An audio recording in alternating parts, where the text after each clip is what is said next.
새해 한반도 정세의 최대 변수는 미국의 정권 교체입니다. 바이든 미국 신행정부가 어떤 대북 정책을 세우느냐에 따라 한반도 정세도 달라질 것으로 보입니다. 북한이 새해 첫날 8차 당대회를 열 것이라는 관측도 나오고 있습니다. 예, 1월 1일 새해 첫 인터뷰는 한반도를 둘러싼 외교판을 한번 읽어보겠습니다. 먼저 남북관계, 지난해 생각하면 꽁꽁 얼어붙었죠. 남북 공동연락사무소가 폭파되는 현장을 우리가 중계로 봤어요. 화면을 통해서 봐야 했고, 우리 공무원이 북한 해상에서 피격된 사건도 있었고요. 북미 간의 대화도 중단된 채 미국은 이제 대통령이 바뀝니다. 일본은 또 어떤가요? 이미 지지난해예요, 여러분. 지지난해에 멈춘 외교 시계가 지난해에도 그대로 유지됐습니다. 자, 새해에는 어떻게 달라질 것인가? 첫 인터뷰, 한반도를 둘러싼 흐름, 이분이 읽어주십니다. 국립외교원 김준영 원장, 어서 오십시오. 네, 안녕하십니까. 새해 복 많이 받으십시오. 새해 복 많이 받으십시오. 네. 뉴스쇼 2021년의 첫 인터뷰이가 되셨네요. 영광입니다. 네, 감사합니다. 오늘은 뭐 첫 인터뷰이시니까 새해 소망부터 말씀을 한마디 하실까요? 저는 원래가 다 누구에게나 회복이란 단어가 키워드가 될 것 같은데요. 예. 잘 회복하시고 빠르게 회복했으면 좋겠습니다. 정말 우리 언제 마스크 벗고 예. 악수도 좀 시원하게 하고 이렇게 하나요? 네, 맞습니다. 네, 하반기에 좀 되지 않겠습니까? 희망을 네. 가져보겠습니다. 자, 이제 외교요를 좀 읽어볼 텐데 우선 지난해 평가부터 해보죠, 원장님. 지난해 한반도 정세를 한마디로 표현한다면 뭐라고 표현하시겠어요? 제가 작년 이맘때쯤에 1월에 이렇게 네. 2017년, 18년, 19년을 이렇게 표시를 해봤습니다. 2017년은 X표에 가까웠죠. 전쟁의 위기가 있었으니까. 그렇죠. 그다음에 2018년에 보면 O표를 할 수 있을 정도로 대반전이 일어났습니다. 2019년은 사실상 희망이 있었지만 하노이가 깨지면서 약간 삼각표, 세모표였다면 맞아요. 그래서 2020년 어떻게 될 것이냐. 2017년으로 가서는 안 되고 18년을 재현하고 싶은데 지금 돌아보면 2019년처럼 교착 상황이 1년 더 갔다. 그러니까 아직 세모표다 이렇게 생각합니다. X는 아니고 세모인 상태로 지난해도 쭉 가는 네, 것이다. 네. 근데 남북 공동 연락사무소가 막 폭파되고 또 우리 해양 공무원이 표류하다가 뭐 피살되기, 피격되기도 하고 이런 거 네, 보면은 세모보단 더 악화된 거 더 아니에요? 악화된 거라고 볼 수도 있는데요. 약간 제 희망 사항도 담겨 있을 수는 있는데 전체적으로 판은 깨지지 않았고 북한이 결정적으로 판을 뒤집는 행위는 하지 않았다는 거고요. 사과도 있었고 그게 모든 것을 설명할 수는 없지만 네. 그러나 2인자나 전체적으로 비난을 해도 트럼프 대통령과 문재인 대통령과의 관계는 김정은 위원장이 계속 지키려는 노력들을 보였기 때문에 완전 X표는 아니었다. 이렇게 생각합니다. 완전 X표는 아닌 세모 정도로 일단 생각을 하신다. 그러면 새해 2021년의 한반도 상황은 한번 날씨에 비유해 보죠. 맑음, 흐림, 눈, 비, 폭풍 어느 쪽입니까? 그 영어 표현이 실버 라이닝이라는 표현이 있습니다. 그러니까 먹구름 사이에 이제 빛이 이렇게 라이닝처럼 이렇게 벗어나는 걸 실버 라이닝이거든요. 예. 그래서 희망을 얘기할 때 네. 나빴다가 먹구름했다가 이제 밝은 쪽으로 갈 때라는 표현인데요. 그 표현을 쓰고 싶네요. 실버 라이닝. 그 장면 되게 멋있잖아요. 예, 그렇습니다. 먹구름이 꼈는데 거기서 햇살이 착 예. 라인을 그리면서 예, 나타나는 맞습니다. 그 상황 정도가 예. 돼야 된다가 아니라 될 것이다라고 예. 보시는 거예요. 예, 그렇게 돼야 될 됩니다. 것이다. 자, 구체적으로 좀 들여다보죠. 일단 매년 북한의 최고 지도자가 신년사를 해오다가 네. 1987년에 한 번 안 했고요. 네. 지난해 한 안 번 했죠. 안 했습니다. 올해는 어떻게 될 걸로 보세요? 지금 봐서는 오늘 오답보 기사를 보니까 그 축하 카드처럼 신년 메시지를 이미 보냈더라고요. 그다음에 어제 31일 날 북한에서 불꽃놀이도 하면서 이렇게 전야제 같은 분위기가 좀 있었기 때문에 저는 따로 신년사를 하기보다는 네. 좀 땡겨서 8차 당대를 하는 걸로 가름하지 않겠나. 많은 사람들도 그렇게 얘기, 저도 그렇게 예상합니다. 올 신년사도 일단 건너뛰고 왜 건너뛰느냐? 8차 당대회가 1월에 있을 거기 때문에. 네네. 자, 지금 말씀하신 그 8차 당대회에 좀 주목해 보죠. 우리는 뭐 정당이 당대회 하면은 그거 큰 엄청난 행사라고 보진 않는데 네. 북한에서 당대회란 건 엄청난 거라면서요. 그렇죠. 당이 국가고 국가가 김정은 위원장이니까요. 이게 거의 3.1일체라고 볼 수 있으니까 당의 나라인 것이고 그렇죠. 김정은 위원장의 1인 체제이기는 하지만 네. 그것을 정당화하는 것이 바로 당이기 때문에 사실상 당대회가 굉장히 중요하고 당대회는 어떤 의미에서 평가와 미래 비전을 제시하는 것이기 때문에 굉장히 중요합니다. 자주 안 하더라고요. 이번 당대회가 4년 8개월 만에 열리는 그렇습니다. 당대회. 2016년에 있었습니다. 네. 네. 그게 5년 만이죠. 네. 김정은 정권 들어서는 그러면 두 번째 당대회. 네. 그럼 4년 8개월 만에 왜 여는가? 무슨 얘기를 하려고 하는가? 어떻게 보세요? 저도 뭐 어떤 메시지가 나올지는 정확하게는 모르겠는데요. 아까 말씀드린 것처럼 과거에 대한 평가, 그다음에 이제 미래에 대한 비전인데 그동안에 뭐 성군 정치라든지 네. 핵병진, 경제병진이라든지 이런 것들이 이제 굵직한 것들이 나왔었는데요. 2016년을 보면 과학기술 강국이었습니다. 생각보다 경제인데 기억하시겠습니다만 작년에 네. 5개년 경제개발 5개년 계획이 제대로 성과를 못 냈고 코로나 사과했단 때문에. 말이에요. 국민들한테 사과를 했습니다. 사과했어요. 그렇다면 이번에는 뭐 새로운 계기를 마련하고 출발하는 뭐 같이 출발하자. 그다음에 아까 말씀드린 그 직접 메시지에서도 인민들한테 충성을 다하겠다고 얘기를 했기 때문에 네, 네. 대중 호소 그런 어떤 같이 가자 하는 그런 메시지들이 아마 다시 나오지 않겠나 싶습니다. 경제에 집중할 것 같습니다. 뭐 전 세계가 그랬듯이 네. 북한은 뭐 더 꽁꽁 문을 닫은 지난해였잖아요. 네. 코로나 때문에 경제도 얼어붙었고 그러니 다시 좀 추스리는 네. 이런 느낌의 당대회. 그 코로나에 대한 여러 가지 이제 북한을 알 수가 없으니까 이제 나오게 되고 평가가 나오게 되고 이제 북한이 발끈하는 경우도 있는데요. 제가 보고 이렇게 보는 측면에서는 네. 코로나가 엄청난 트라우마적인 공포나 위협이나 이런 것들을 줬던 건 사실인데 엄청나게 확산이 됐는데 이것을 막고 있다, 아닌 척한다, 이건 아닌 것 같아요. 그러니까 그렇게 될 가능성에 대해서 엄청나게 정권 자체가 국가 전체가 지금 위기의식은 있는데 네. 생각보다는 잘 통제를 하고 있는 것 같고 어제 전야제나 이런 걸 봐서는 네.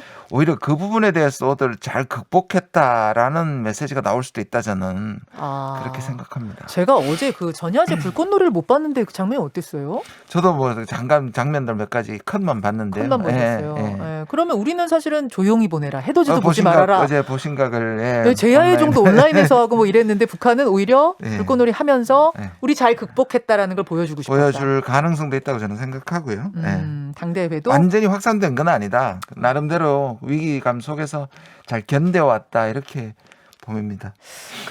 이 8차 당대회 자리에서 김여정 제1부부장이 뭔가 핵심 지위를 공식적으로 갖게 될 것이다. 네. 명실공히 2인자로 오를 것이다. 이런 관측도 나오는데. 그게 이제 바로 그렇게 될 것인지 저는 확신이 안 서는데요.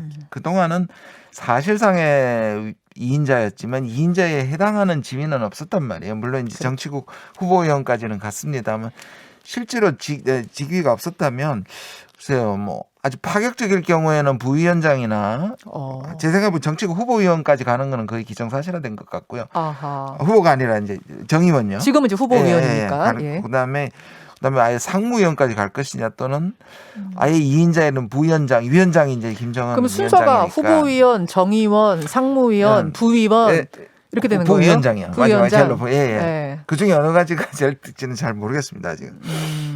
부위원장까지 한 번에 그렇게 갈 가능성도 있어요? 글쎄요, 저는 좀 확실히 잘 못하겠습니다. 그 부분은 확신을 그렇죠. 못하죠. 네. 조심스럽단 말씀. 자, 이제 미국과의 관계를 좀 보죠. 사실 북한은 통미봉남이라고 해서 늘 자신들의 대화 상대는 미국이다 이렇게 얘기를 하잖아요. 근데 몇 개월 동안, 지난 몇 개월은 심지어 미국의 대통령이 새로 뽑히는데도 한마디를 안 했어요. 이거는 제가 몰라서 못 들은 겁니까? 실제로 안 한 겁니까? 그래서 일각에서는 그 말이 재밌는데 이게 이제 바이든 대통령이 후보가 이제 대통령이 되니까 과거에 이 전략적 인내의 또 그 직접 담당자였으니까 이게 북한판 전략적 인내다. 그러니까 미국이 어떤 것이 나올 때까지 오히려 기다린다. 침묵하면서 기다린다인데요. 그런 측면도 뭐 없지는 않은데 제가 보기에는 적어도 작년 7월 10일 김여정, 이제 작년이란 말이 너무 자연스럽게 됐는데 7월 10일 김여정의 중앙통신 담화문이 저는 상당히 북한의 가이드북이라고 전번에도 말씀드렸어요. 7월 10일. 뭐였죠 그때가? 그때 이제 그 비디오 얘기도 하고요. 얘기도 했었고요. 근데 이제 그게 나왔던 것이 미국이 우리를 만나고 싶어 한다. 그게 아마도 마지막 메시지였을 것 같은데 근데 안 될 거다. 뭐 만나서 지금 뭘 하겠느냐. 맞아요. 크게 뭐 사이는 좋지만 이 자체가 해결하지 못할 거라고 얘기를 했고 예. 그때 한 얘기의 핵심이 뭐냐면 이제 이벤트처럼 나가서 하는 일은 하지 않겠다는 거였거든요. 그러니까 미국이 구체적인 사안을 갖고 나와서 또는 더 구체적으로 얘기하면 미국에 양보해 줄 것이 뭐냐라는 예. 것을 보고 나가겠다는 거예요. 이제 덜러리 하지 않겠다는 거거든요. 그러니까 미국의 신호를 기다리겠다니까 아까 말씀드린 것처럼 일종의 북한판 전략적 인내다라고 볼 수도 있죠. 그러면 제가 북한 소식을 못 들어서 몰랐던 게 아니라 실제로 북한은 지난 여름 이후로 침묵의 기간을 갖고 있는 게 맞군요. 근데 좋은 말들은 많이 했죠. 비디오에서 잘 봤다. 뭐 이런 거. 그게 여름이니까. 예, 여름이니까. 그게 여름이니까. 지금 그러니까 바이든 행정부가 이제 취임하는 게 며칠 안 남았습니다, 여러분. 보고 있는 거다. 보면서 이 판을 인내하면서 바라보고 있는 중이다. 예, 그럼에도 불구하고 메시지 저는 뭐 아주 구체적인 북한이 뭘 하겠다는 식으로 예를 들자면 2018년에 네. 그 올림픽 평창 올림픽에 대해서 구체적인 얘기를 하거나 2019년에 그 신년사를 했을 때 했던 말이 북한의 뭐 핵동결의 의지라든지 개성 금강산 얘기 이런 구체적인 것을 나오기보다는 거기까지는 안 가겠지만 그래도 미국에 대해서 뭔가 애둘러 말하는 긍정적인 메시지는 나올 수 있다고 저는 생각합니다. 바이든에 대해서 좋게 봐요, 안 좋게 봐요? 북한은? 헷갈릴 겁니다. 아니 옛날 생각하면 좋게 볼 수는 없을 것 같은데 오바마 시절의 부통령이었던 바이든을 생각하면 좋게 볼 수는 없을 것 같은데. 근데 트럼프도 헷갈렸었거든요. 굉장히 트럼프에 대한 기대를 했다가 2년 반 정도 겪으면서 합의했던 점이 잘 실천이 안 되는 데에 대한 북한이 굉장히 좌절감을 느꼈기 때문에 뭔가 트럼프에 대한 헷갈림이 있었다면 이제 바이든이 왔단 말이에요. 그렇다면 바이든은 어떤 의미에서 과거에 실무회담은 했었지만 탑에서 이루어지는 게 별로 없었다면 지금 이 두 가지가 그래서 북한은 트럼프가 했던 그 탑의 결국 싱가포르 회담의 원칙이 바이블과도 같은 데 어떤 면에서 북미 사이에 그렇죠. 그거를 추인하느냐 안 하느냐를 상당히 중요한 시그널로 볼 거라고 저는 생각합니다. 바이든 행정부는 지금 북한에 대해서 무슨 생각을 하고 있을까요? 생각의 여유가 지금은 없겠죠. 생각 밖에 있을 거예요. 뭐 저는 밖에까지 보지는 않습니다. 왜냐하면 한 번 트럼프 대통령이 북한 문제를 중요시했기 때문에 그걸 완전히 뒤로 물릴 수는 없을 텐데요. 지금 워낙에 뭐 국내 상황이 힘들고 그다음에 분열돼 있는 미국 이런 것들을 생각하면 지금 나오는 얘기가 대외 정책은 조금 뒤로 밀리지 않겠냐 하고 생각하는데요. 어떤 의미에서 서로 지금 시그널을 기다리는 약간 그런 상황인 것 같습니다. 서로 전략적 인내입니까? 서로 눈치 보고 있는 눈치 작전 중. 요한 질문 하고 일본 얘기로 넘어갈게요. 트럼프 대통령은 어쨌든 본인이 나서가지고 뭐 북미 대화도 하고 이랬잖아요. 바이든 대통령 될 그분도 그런 식 스타일을 구사할까요? 일단 정권이 바뀌면 탈색을 해야 되기 때문에 특히 트럼프라는 인물의 그런 의외성을 생각하면 저는 그대로 따라갈 가능성은 거의 없다고 보고요. 거의 없다. 그다음에 실무형이고 본인이 외교 전문가이기 때문에 그렇게 즉흥적으로 가지는 않을 거라고 신중한 봅니다. 스타일이죠. 네. 그럼에도 불구하고 반대로 트럼프 뒤에 있었던 강경파들의 소위 말하는 전제 조건이 있지 않습니까? CBID라든지 그런 거에 대한 전제 조건이 완성되지 않으면 대화하지 않겠다는 방식으로는 안 갈 가능성이 있기 때문에 대화의 메시지 이런 것들은 시그널 아까 말씀드린 시그널 같은 것들은 저는 충분히 보낼 거라고 보고요. 그렇게 보면 우리가 좋은 것은 실무회담과 함께 정상회담의 가능성도 좀 내비치는 쪽으로 가지 않을까 하는 생각도 합니다. 저는. 자, 새해 외교 전망 함께하고 있습니다. 일본으로 잠시 눈을 돌리죠. 이제 지난해도 아니고 지지난해가 됐어요. 지지난해부터 시작된 일본과의 관계 두절. 새해에는 어떻게 될 걸로 전망하세요, 원장님? 이게 지금 우리한테도 가장 큰 숙제이기도 하고요. 사실상 한일이 서로 해결하기에는 거의 다 혼자서 빠져나올 수 없을 정도로 지금 나빠졌단 말이에요. 그런 점에서 바이든 정부가 등장하고 중재할 가능성이 높습니다. 그러니까 높습니까?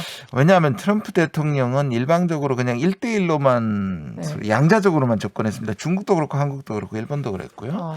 그럼 이거를 한일 사이에서 중재는 사실상 거의 안 했단 말이에요. 그러나 바이든 정부는 결국 함께 가자는 거고 동맹을 중요시한다는 것이고 그렇게 되면 한미일의 관계 자체를 굉장히 중요시한다면 지금 한 변이라는 한일 관계가 굉장히 나쁜 사실을 또 그대로 묵과할 수는 없다는 면에서 저는 중재를 적극적으로 할 거라고 생각이 듭니다. 적극적인 중재자가 될 것이다. 네. 사실상 트럼프 대통령은 그냥 손 놓고 바라보는 정도였죠. 한일이 뭐 싸우든 어쨌든 간에.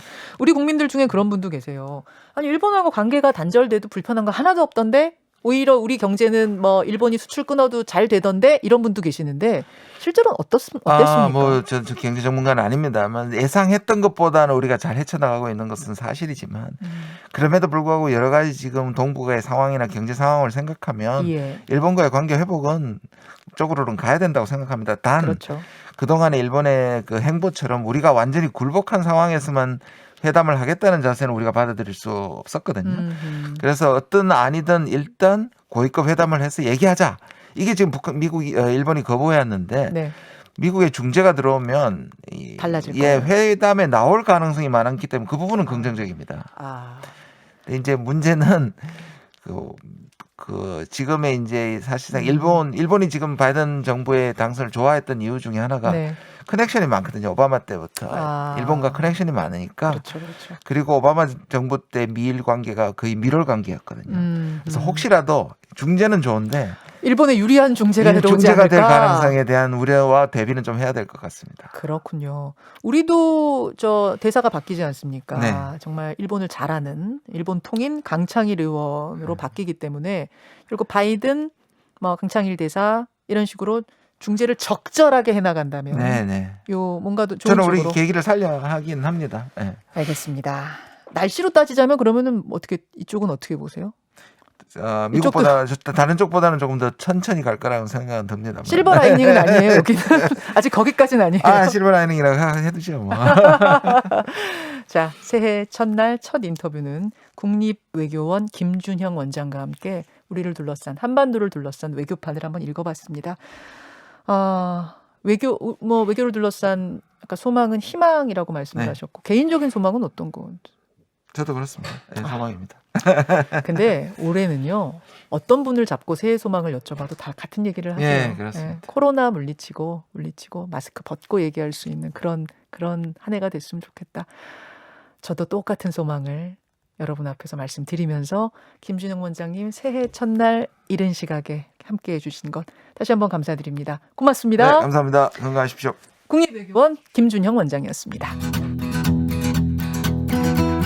김현정의 뉴스쇼는 청취자 여러분의 참여로 이루어집니다. 트위터, 페이스북, 레인보우 게시판, 그리고 단문 50원, 장문 100원의 유료 문자 샵 1212, 우물정 1212 통해 참여하실 수 있습니다.